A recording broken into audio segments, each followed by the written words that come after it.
My brother Bucko Bruce, he's in the building. Bucko, how you doing? Ted, these back-to-back nights is good, man. Just giving the people what they need. Uh, you Sounding a know, little, sounding a little uh, nasally tonight, Bucko. yeah, I'm a little. I got my large cup of water. I'm probably drinking four of these. I can't get the taste of pollen out of my mouth. I don't know about you guys up north how bad it is, but here in Georgia, this pollen it's a mother this time of year, and after 18 years of being here, I still have not adjusted to it, and it jacks me up something fierce. So if y'all can deal with a little bit of rasp, I think we'll be all right. Tony D is in the building. Tony, how you Tony doing? D again, welcome back. Welcome back, Go bro. Braves. Uh,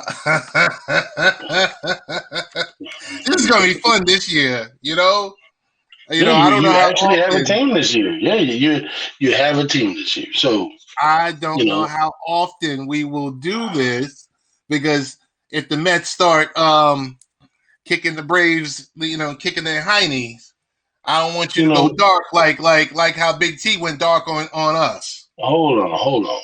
I don't go dark. As much shit as I talk, I have become very well accustomed to receiving it in return. Especially being a Bucks fan and the amount of losing I am accustomed to. No, I will take my medicine, but I doubt I have to. I really think the Braves are a strong World Series contender. I think the Mets made some good moves. They're going to be interesting, but at some point they're going to flushing it down the toilet like they always do. You know, that's my opinion. Hey, before we get into the fun part, I do want to talk about something serious, something that we've noticed it's been all on the news today and all across the Haps universe and social media. We're talking about the trial of Derek Chauvin. Um, there's three things I just want to mention. Prosecutors must prove kneeling on George Floyd's neck was substantial, not the sole cause of death. Cops can use force, but it must be reasonable, proportional, and must not stop when the threat stops. And number three, it was 9 minutes and 29 seconds, not 8 minutes and 46 seconds. I will digress and I will leave it there and we will talk baseball now, brother. Yeah, no, I mean, Um, look, this country's in a dark place. The way that the things have already been spun regarding this issue that was one of the catalysts that put us in this dark place socially. Um, Me personally, I hope whatever justice needs to be done and done swiftly, and this isn't drawn out. We don't need yeah, any more like I said, minors. this is going to be fun, but this is more than a public service announcement. It's on the lines of the city of Minneapolis has already Minneapolis. paid off the family before the Yeah. criminal trial starts. And I'm like, okay, I can kind of see where this is going, but I'm gonna keep my mouth shut and keep my comments to myself. Watch this whole thing play out. Yeah, Um, the comments that are already being made are leading me to believe there's some fishy stuff going, and then I just hope the right decision is made and it's handled properly. I don't want to see another city burn. Really don't. Bucko, on Yeah, to different things. Hey, Pablo, how you doing? Thank you for checking in. Pablo is part of our community team at HAPS. As always, Pablo does a fantastic job. Thank you for the high five award, Pablo. I do sit in on your sessions. We were talking about the Dodgers last night, and Bucko shut it down. Bucko said no way for the Dodgers to go back to back. well, I Um, didn't say no way. That's gonna be a tall order. I don't know. okay. There's definitely a way. They got the highest payroll in baseball for a reason. There's definitely a way. I don't see it. Well, they don't. When it comes to the Dodgers and it comes to high payrolls, it doesn't get them scared. No. It doesn't get them scared. You like to see that in an organization. An organization that's going to spend some money. So, Yeah, trust me. As a guy who's a fan of a team owned by a media group that doesn't spend anything, I know. y'all having fun spending money over there in Flushing and in LA. I know you're having fun with it. So before we can even get into our questions, we've got Pablo jumping in to say, "Bucko, come on, man! Don't break my don't break my heart like that." Well, you broke mine. I was up 3-1, and we let you off the hook. So it's time for your heart to be broken. Now, I'm a Braves fan, obviously. So, yeah, there's no love lost for the Dodgers. And we got Moose who's chiming in. Moose is saying, "You know, our rotation is the nastiest in baseball. The Dodgers are full of all-stars. We're winning it all." And it's apropos, because I know we're short on time. Bucko, what will Trevor Bauer's impact be on the defending world champions this year? He broke the Mets' heart because we thought Met fans and people from Queens like myself thought Bauer was coming to the Mets, but he wasn't leaving Cincinnati and going to the Mets. We all knew he was going to a contender. We all knew that. No offense to Met fans, but if we're being honest, you're not a World Series contender today. If we're being honest, now, and happenstance, Trevor Bauer, the pitcher, the individual, regardless of what team he's on, he's an ace. He's a top 5 guy in this league. Whoa. But hold on. Time out. Let's separate the Trevor Bauer on social media from Trevor Bauer, the athlete. Right. No, obviously I'm talking about the pitcher, the Cy Young caliber pitcher. He's top 5 in everybody's list as far as pitchers in the game right now. And then you couple him with Walker Buehler, that's a hell of a 1-2 punch. The Dodgers rotation is nice. They got that what's the Dustin May, the redhead dude, they got him coming up. Kershaw still got a little bit left in the tank, obviously not in the playoffs, but a little bit left in the tank for regular season. But they don't really have the deepest rotation, but their top 2 is probably better than anybody's in baseball. And then that lineup, I really think, some of the guys had down years and they still won a World Series. So let's see what happens in a full offseason, a full, season to get rolling. I think the Dodgers will be good. I just think the rest of their division got better as well. I don't think it's going to be as easy of a path for them this year. Are you okay with saying Mookie Betts is top 3 in the league? Yeah, it's a center fielder, outfielder. Yeah, absolutely. Overall player, I don't know. Yeah, top 5 I think is fair for Mookie Betts. Yeah. We got a comment in here from Moose 1032. I don't know if you can see it across your screen. No. For some reason, I'm not seeing the comments. Oh, okay. There we go. I see it now. Sneaky cheap shot. Okay, yeah. Julio Urias is nice. Julio Urias in relief. When y'all running that opener stuff, Urias came in, through 5 very good innings. I think it was Game 6 of the NLCS. Julio Urias pitched very well. He's been the guy we've been talking about 3 and 4 years, waiting on him to make that next step. And will he be a reliable pitcher? Will you get 180 innings out of him and, be your 4th guy in your rotation? That I don't know that to be true. I think he's better served as a long reliever, how you've been using him, versus every 5th day starter. But I like him. I like Urias. Hey, I want to keep it out in the West, but moving more towards the American League. Was he a flash in the pan, or what do you expect from Ohtani this year? I don't know what to think of Ohtani. I wish pick a craft. Pick a damn craft. Either be an outfielder and a hitter or be a pitcher.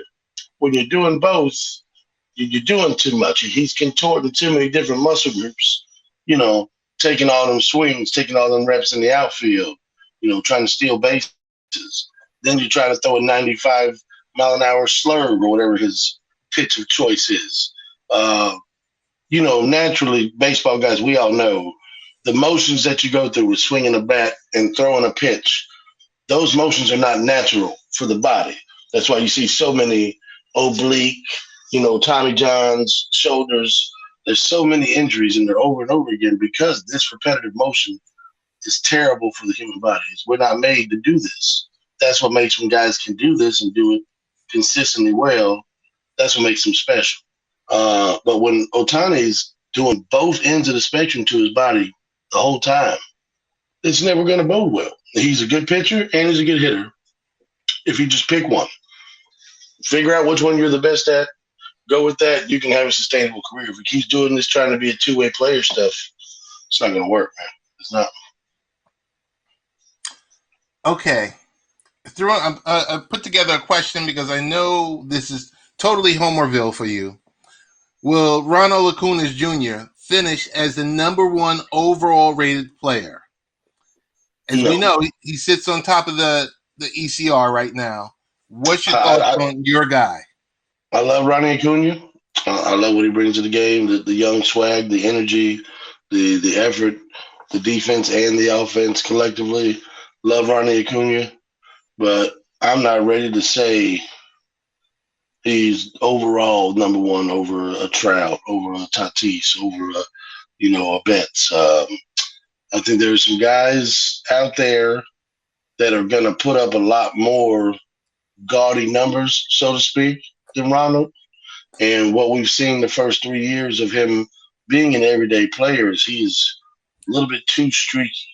Now, if he can put it all together this year and have that year we've been waiting for him to have, then there's no reason he can't be. I think right now he's a top 4, top 5 guy in the league. But to go ahead and anoint him and say he's going to be the number one overall, I don't know that I can do that because you see how he gets overshadowed. Freddie Freeman, you got the MVP, you got Ozuna, you know what I mean. You got Ozzy Albies playing well.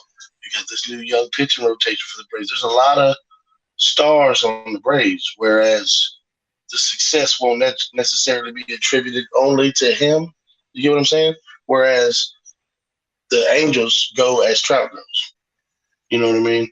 Or when Mookie Betts was in Boston, the Red Sox went as Mookie went, right? So Ronald doesn't have that much onus on him as being the one to carry this team because of the veteran leadership that's already there and proven. If that makes sense. No, it definitely makes sense. It's something totally different I'm expecting to hear from you because 2 years ago, I think you and I were going back and forth about Trout and Acuna's 1 and 1A. Now I was leading the hype train, bro. You found religion. You found religion, and now you're pulling back. I'm trying to be humble a little bit, okay? trying to humble, trying to be, humility is a shade I don't wear very often.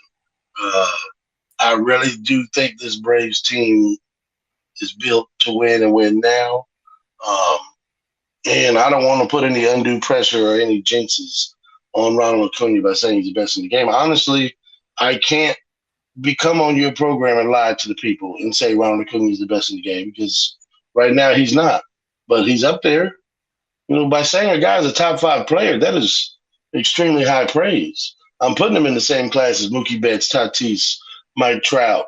Those guys. He's up there with those guys. So you definitely see it. Definitely 30-30. Are you comfortable saying 40-40? Easy. 40-40? 30-30 is guaranteed. 40-40 is what I want to see. That's the progression we need from him. 30-30. That's. I think that's a down year.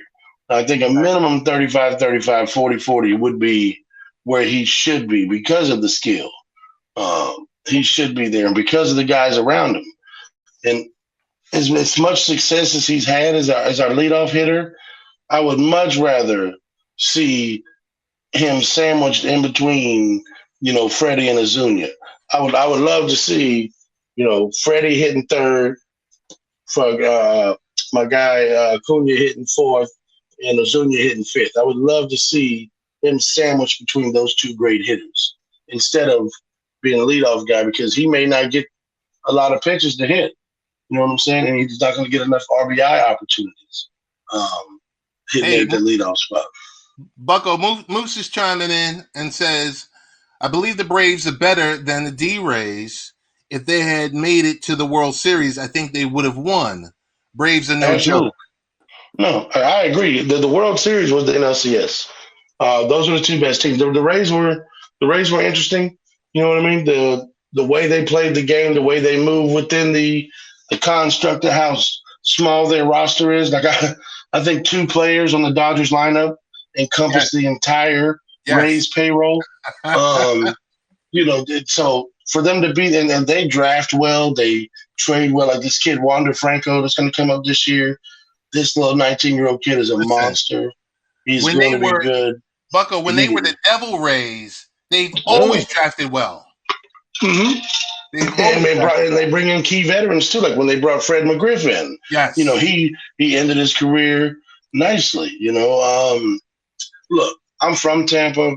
Back in I think it was 95, 96 when they became a team, they were giving away tickets. I was bagging groceries at the Winn-Dixie grocery store, and they would have these. Same with the Lightning when the Lightning came into the league, they would have these vouchers, and they'd give them to customers to where if there was a seat available, this voucher gets you the best available seat.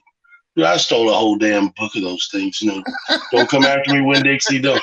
I was what 14 years old. I didn't care, but I always liked them. I always the Trop is one of the worst professional sports venues you'll ever go to, but it's inside, it's air conditioned, and in the Florida summer, you appreciate that.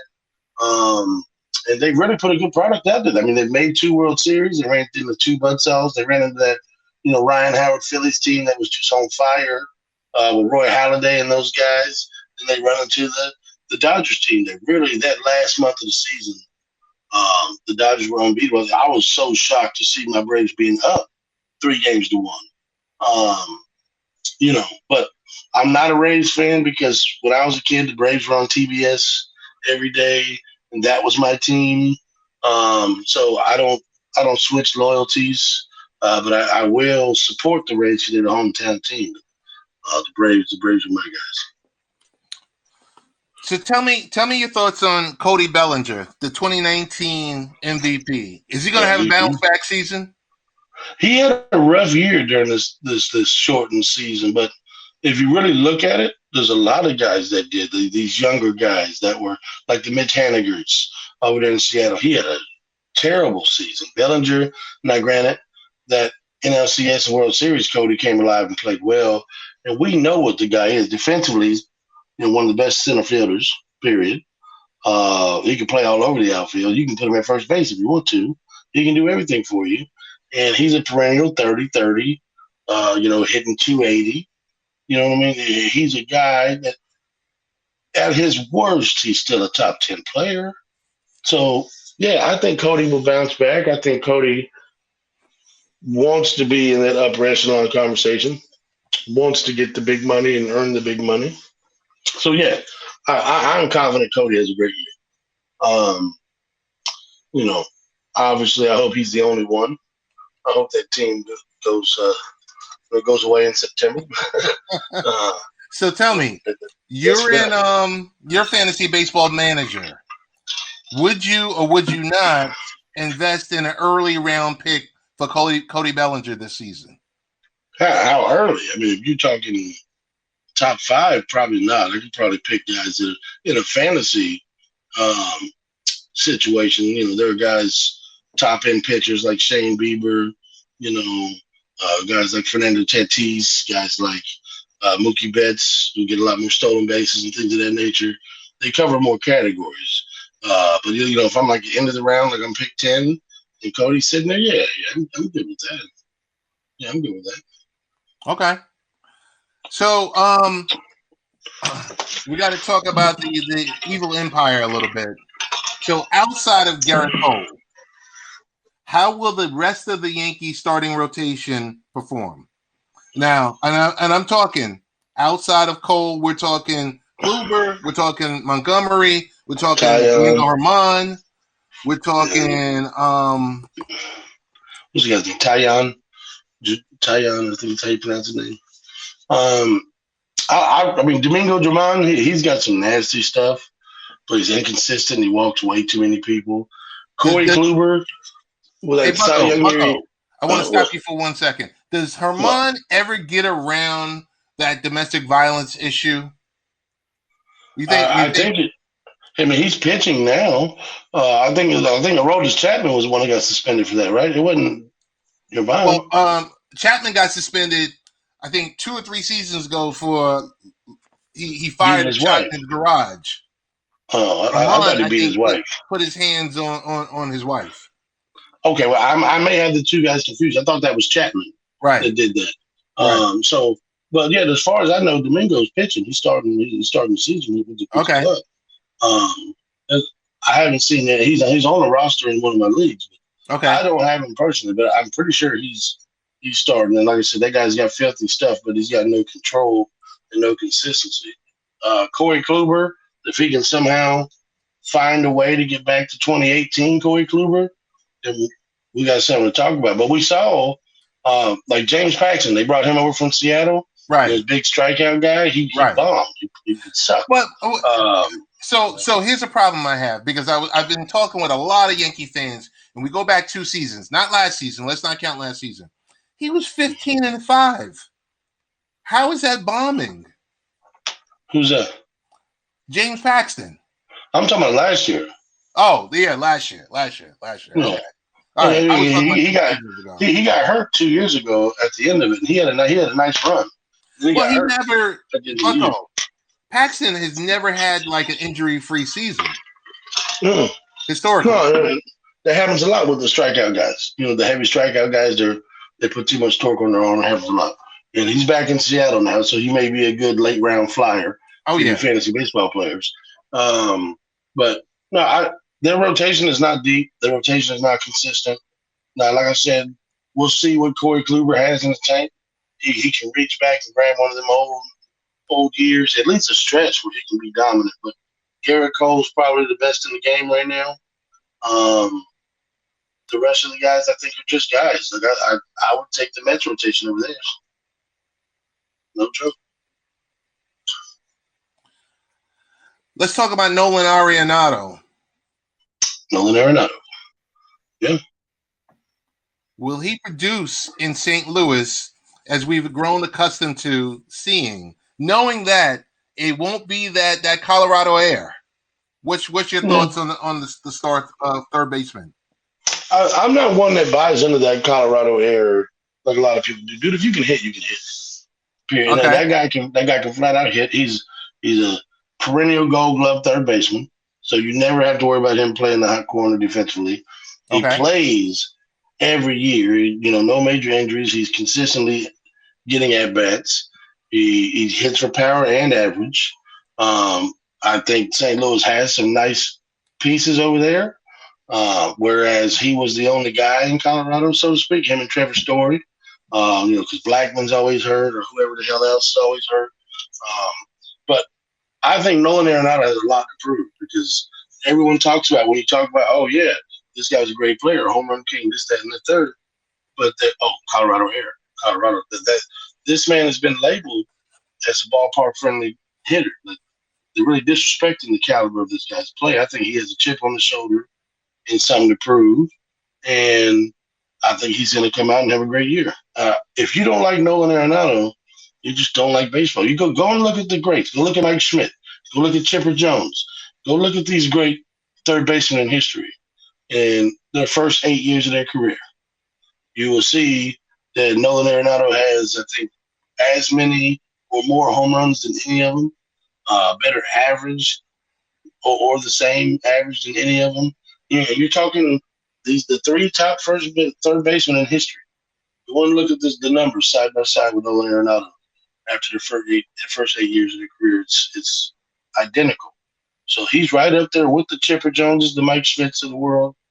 He deserves respect, and I think he'll do just fine over there. Not worried about Nolan Arenado. Will the Mets be the best offensive team in New York? Now, hold on, because when we talk about Fangraphs says the Yankees are projected to score 5.52 runs per game, and the Mets are projected to score 4.86 runs per game. However, if you look at the lineups, I think I'm going to answer your question with a question. I'm gonna answer your question with a question. Feel free to chime in there, Tony D. Um, is Alonzo and Conforto gonna stop striking out 30% of the time?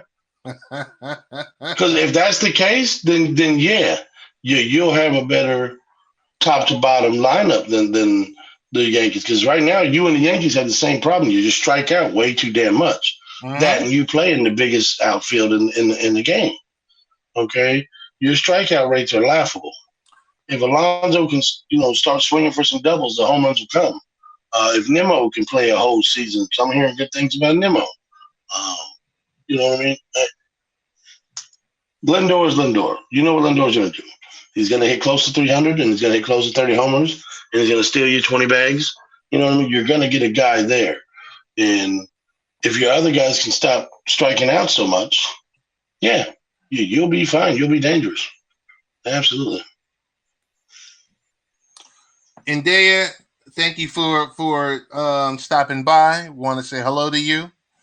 I think I have two other questions for you, Bucko. You know what? I'll leave it at one. I was going to ask you because you do live right now in Georgia, and there's a whole lot of noise happening with voting rights and everything else like that. I wanted to know if you wanted to chime in or you want to hang on for the next show. I don't understand the state. Okay, I live here. I'm not from here, but as they say, where you lay your hat is home.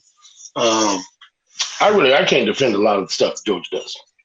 The state is bass backwards on a lot of stuff. Um,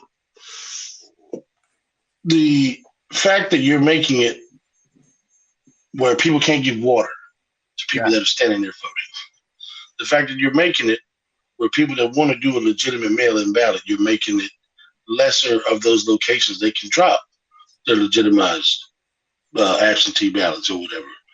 You're making it harder for an election to be legitimized, but then you're claiming voter fraud at the same time. What the hell, man? I mean, I don't know if you know. Yeah, I know you know. You live in New York City. But when you're trying to cram, you know, 3 million people that are in a certain district in Fulton County into one high school auditorium to vote, that's just going to take like 8 hours. Right. You know what I mean? And it's going to split up over 2 weeks. Right.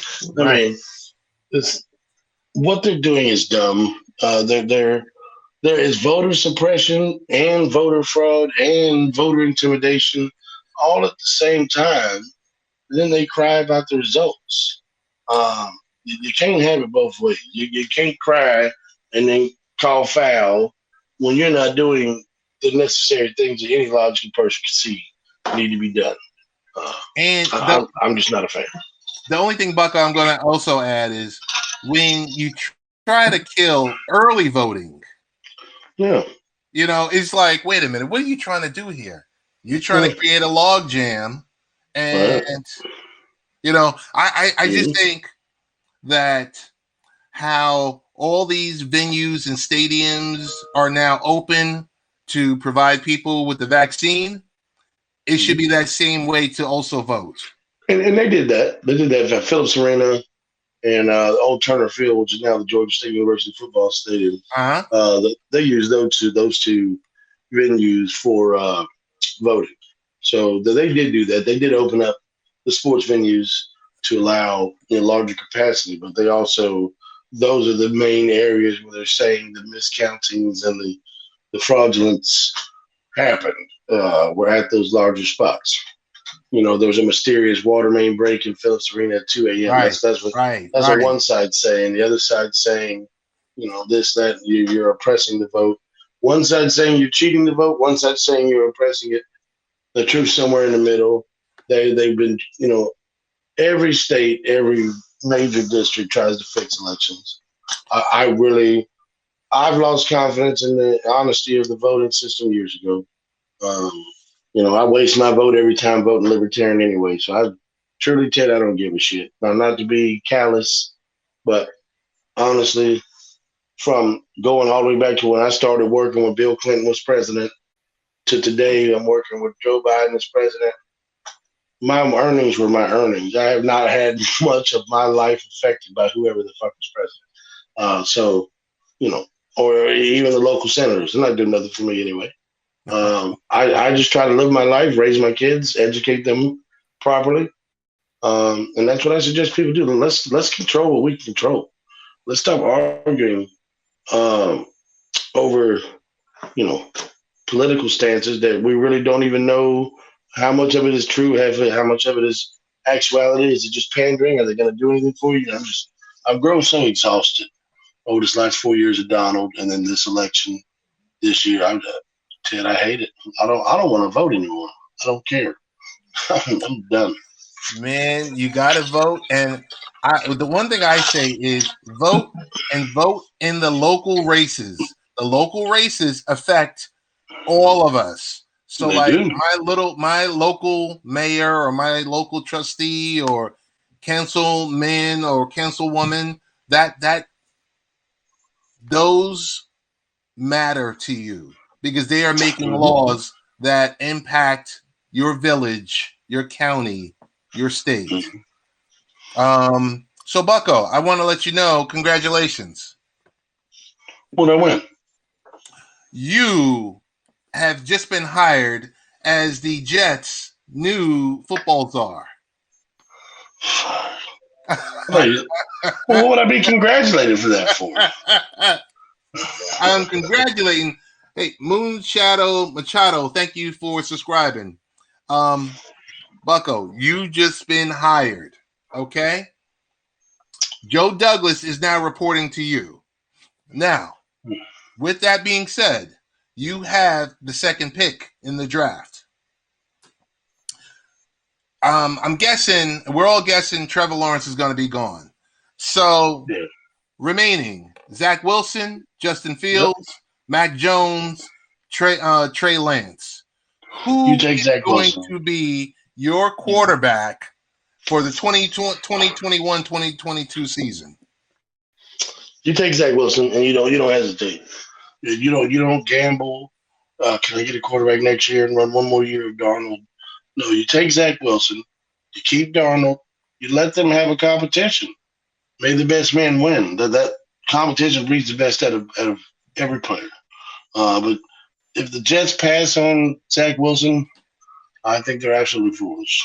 I think this kid can play and can play at a high level, especially in that zone read, LaFleur, Shanahan system that y'all are going to incorporate over there.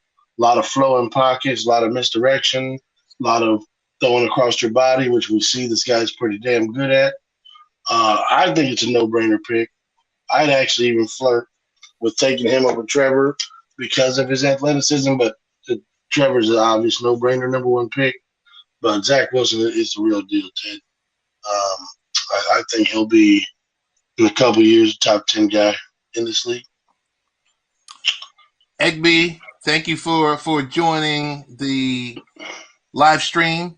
Big Bucko, I said we was going to get you out of here in less than 35 minutes. We are at the 33, 39, 40, 41, 42 minute mark. You wasting time counting seconds. You could have got another good question. Just letting you know, I appreciate you joining. I know you had some, you're dealing with allergies and everything else like that, but I want to thank you for coming on through. And I'll see you, God willing, next Wednesday. Hey, man. Well, whenever you ask, I'm here. A lot of times life gets in the way when you got four rugrats. It's kind of hard, but this little 30, 45 minutes I can squeeze in with my guy, man, it's good for me and good for the listeners. You're going to get good takes on life and sports. Oh, yeah, and, always. I pull no punches. We talk sports, we talk life, we talk parenting, we talk it all. Bucko, best way to get in contact with you, brother? At Bucko Bruce 83 on Twitter. I never use Facebook anymore. That's where I go to show pictures of the kids to the grandparents. So gotcha. Twitter is, I don't do Instagram. I don't do that. So at Bucko Bruce 83 on Twitter. I'm there. I'm a little bit abrasive, but if you like that, follow me. I'll follow you back. You got it. And this is Ted Hicks, Late Night Parents. Make sure you follow the show, latenightparents.com. Big shout out to Haps TV. Thank you, the WGBB, the Underground, 405 The Radio, and XRP Radio in the UK. Want to thank you guys for carrying the podcast. Much love. Talk to you guys next week. Later.